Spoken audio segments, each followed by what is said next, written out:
Let's talk some favorite Oracle decks of 2025.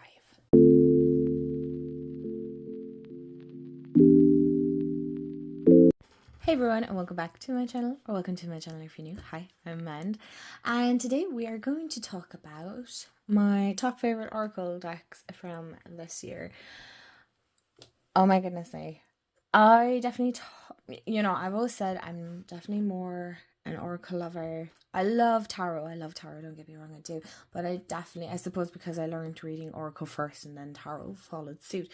So this year, I definitely found myself kind of looking at my decks going, okay, right.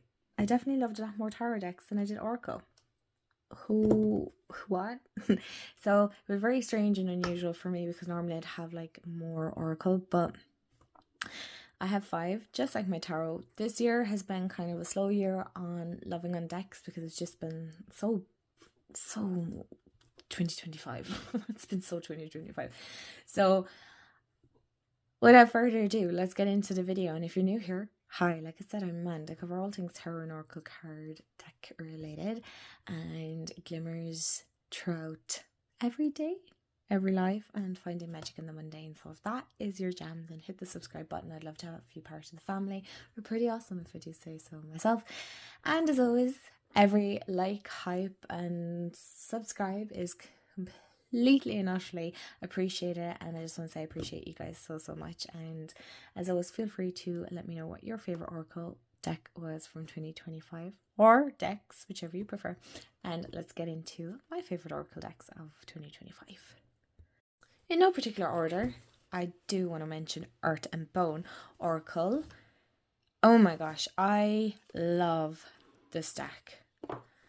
Love this deck. Now, also, this deck kind of holds a very special place in my heart because it was so kindly gifted to me by, the wonderful Sandra over at Spirit of Avalon.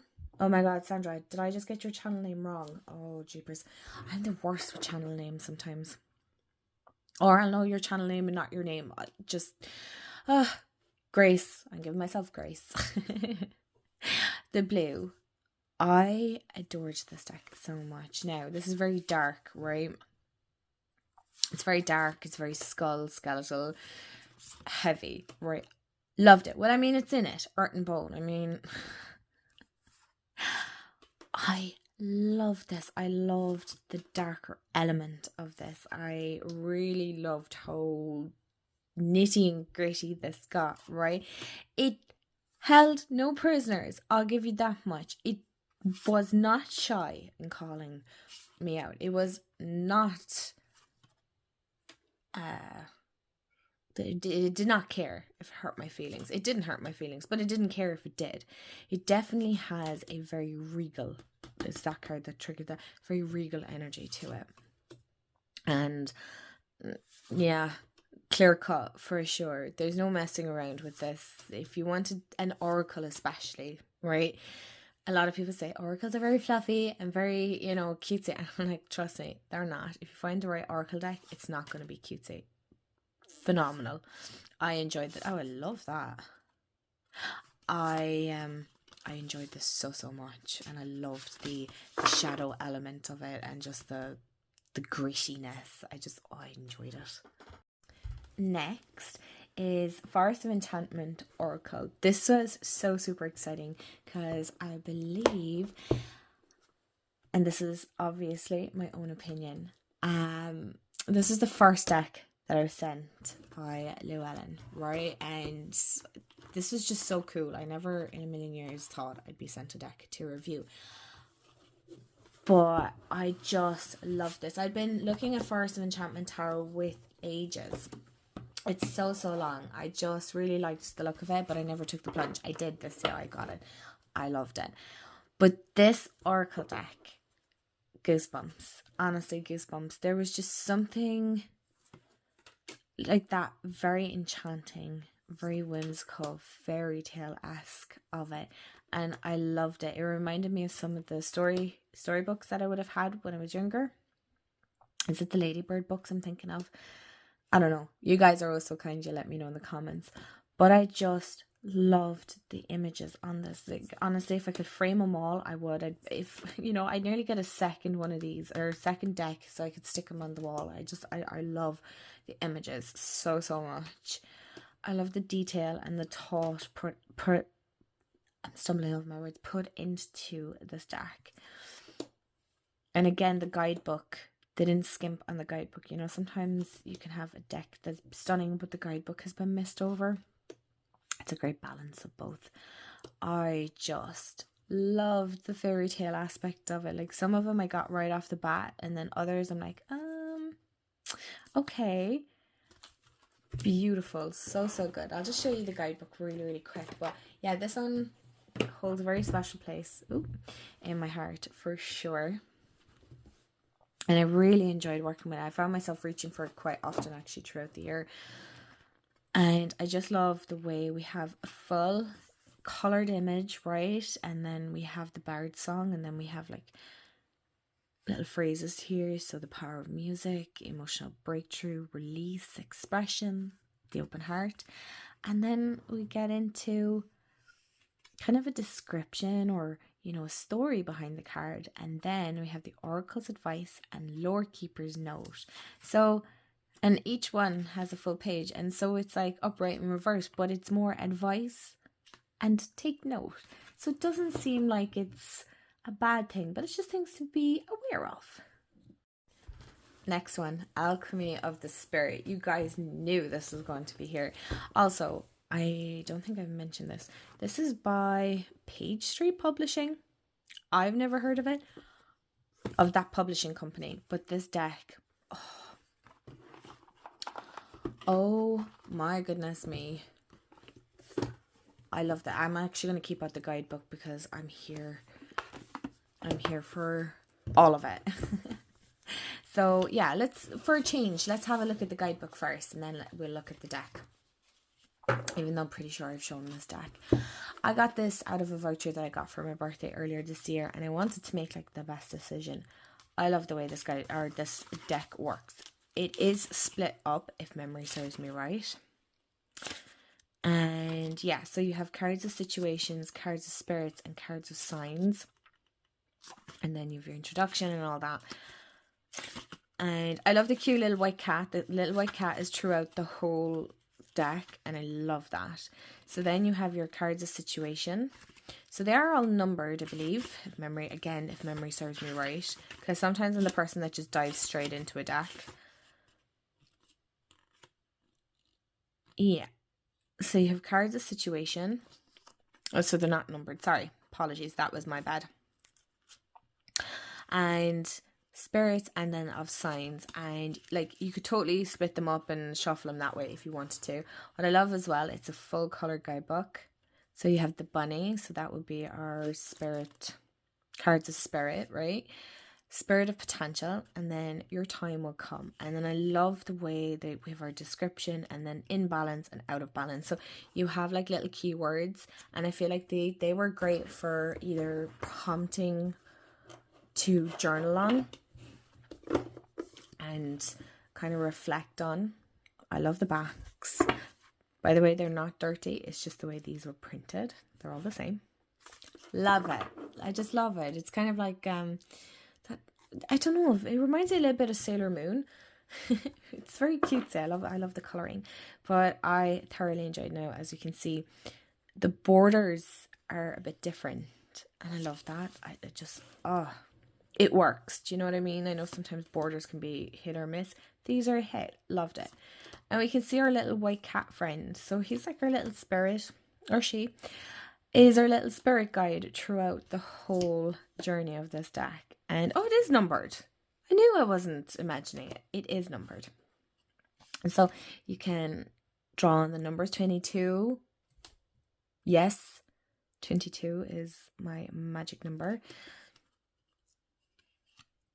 And there's just so much symbolism and richness in this deck. I love the crystals. I mean, it's just, I love it, right? And I really had a great time with it. I paired it with some amazing decks. Some worked, some didn't. But it's such a,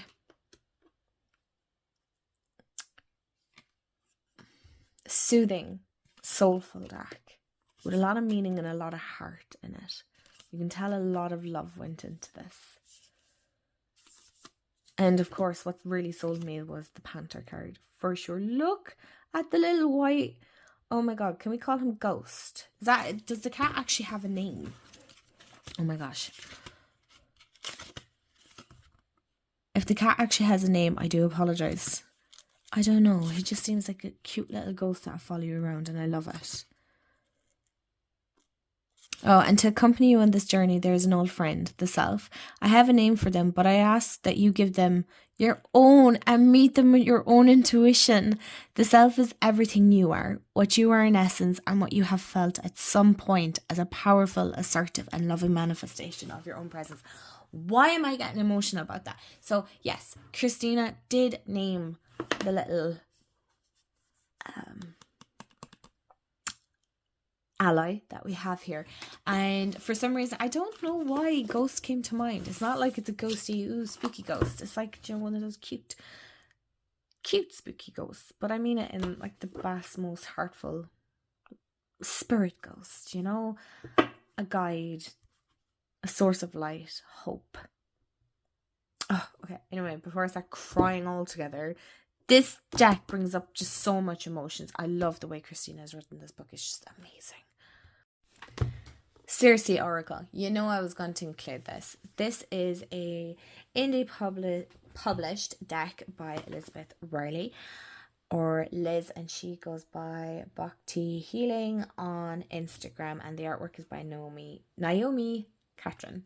And love this deck. Of course, I'm going to support our own here in Ireland as well. It's a big thing to support local creators and artists and things like that. I just, when you can, obviously I don't want anybody feeling pressured, first of all, right? But this is gifted to me, okay? It was a deck that I was looking at, but it was coming up to Christmas, and I was going to get it after, but because it was coming up to Christmas, I just was like, no, you know, priorities, right? And that is totally normal. But my fiance, being the person that he is and being the best fiance ever, he bought it for me for Christmas, and this is one of the first prints, and I'm so lucky and blessed to have this. I'm very, very excited, because I was really sad because I was watching the numbers go down and then it was sold out, and I was like, got it. I'm like, why didn't I go for it? But then I was like, look, I'm sure she'll do another print or another run and I can pick it up then. But there's something about having like a first print, right? Beautiful. I love this deck, and Liz is an absolute gem. She was so kind, because she kindly gifted me a deck earlier this year to give away to one of you, which was just amazing. And it was so great to be able to do that. And then she opened up international shipping as well, as far as I know. So her decks are going all over the world, which is just fantastic. I love that. But again, so much thought has gone into this deck. And of course it has some special cards that I just adore, like Robin and Shedding. You know, we've like the Willow Tree, and I love the purple and Akashic Records. So I definitely would say my practice very much hinges on a lot of third eye and crown chakra work. Very much of that, I don't want to say higher vibration, but definitely my belief lies far more in like the likes of Akashic Records, that celestial, ethereal feeling of a spiritual practice, if you want to say it like that. I definitely have that feeling of like interconnectedness, how everything kind of eventually connects and lines up, and I just appreciate the detail and the love and the thought that has gone into this so much. I love this kind of imagery anyway. This speaks to me. I like the realism of it. Like, I mean, look at this time to change course, or time master. I love that. I really do like the more realism, especially in oracle decks. Tarot can be hit or miss, but this guidebook is fantastic. So We have about the author, and then about the designer, and then we say you have your first card, which is conception, and then you just, like, there's just so much information in it. In fairness, it's like more than enough. You don't need 20 pages of a description. And then you have an action and then affirmations, and you know I'm a big fan of affirmations as well. And last but certainly not least was Seasons of the Witch, the Ostara Oracle. And I love this deck. I love all these decks. I love all my decks. But this one, because one, I reached for it a lot. I actually really was sad when I put it away. I love how pretty it is. I'm not one for that kind of chrome look, but this just, I don't know what it was. I loved it. Still do. I get fascinated by the colours. It reminds me of labradorite. And how when you move it different ways, it goes different colours. Love it. I love the peachy pink backs. One of my favourite colours. And we have our robin. This just spoke to me so much. I love the way the robins are throughout, because if you're new and you don't know, the robin is definitely a bird that holds a lot of meaning and a lot of symbolism for me. Again, I love the art style. Very quirky, very unusual. But for me, this deck is very special as well, because it was kind of like, it was the last deck in the collection. And I was kind of sad that that was it with this, but they are bringing out Seasons of the Witch Tarot, and I do have the first one. I have the Winter Tarot. I was like back and forth whether I'd pick it up, and then I was like, you know what, you love the Seasons of the Witch Oracle, why would you not? So I did. I took the plunge and I did. But this was just kind of like a closing of that chapter, and that now I have a complete collection. And so you have like the freedom. I seen, was it Lisa Pepez, like picked out the cards that she liked. Why are these stuck? And tried to make like one big combined deck that would work throughout all the seasons. I don't think I'm brave enough to combine all my decks together. But I do love spring very, very much, because there's just that renewal, reviving energy that kind of brings us out of that slump of winter. Well, I love the rest and the restoration of winter energy. I also find it sometimes, especially because winter feels quite long here in Ireland, that I like to get into spring as soon as we can, because I want the days to get longer and warmer, well, as warm as they get in Ireland. And I also love the guidebook as well. Again, I love a chunky little guidebook. But there's always so much information in these guidebooks. So say, for example, we have eggshell pots, so keyword. And then, of course, you have your little blurb on the front. That's not the same card, but connect with the essence of purpose within your intention, and all will be revealed. And then how they just go into detail. Like, I really enjoy that so much. And it's for each card. Like, no card was skipped out on. And just the imagery, amazing. So good. So, my loves, those are my favorite Oracle decks from 2025. Again, I'd love to hear what was your favorite Oracle decks. Let me know in the comments below. I'm so looking forward to seeing what was your favorite. And as always, I hope you have a wonderful day, afternoon, evening, wherever you are in the world. And remember, stay magical, and I'll see you all in the next video. Bye, guys.